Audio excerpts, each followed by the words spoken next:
मुंबईच्या दिशेने जाणारं एक हेवी व्हेकल बंद पडलेलं आहे.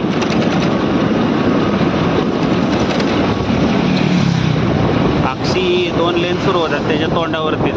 नशीब हे बोगद्यात वगैरे बंद नाही पडलं.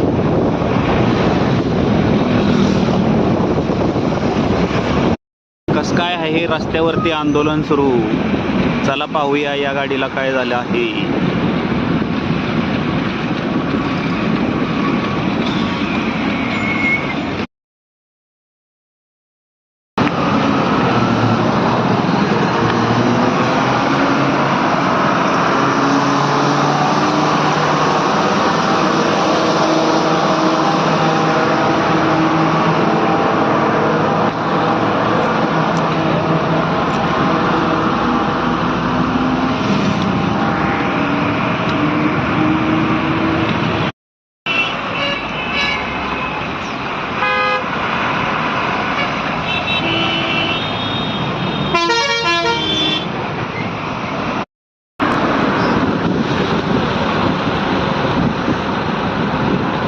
या गाडीमुळे ही सगळी वाहतूक विस्कळीत झालेली आहे दोन्ही लेनची.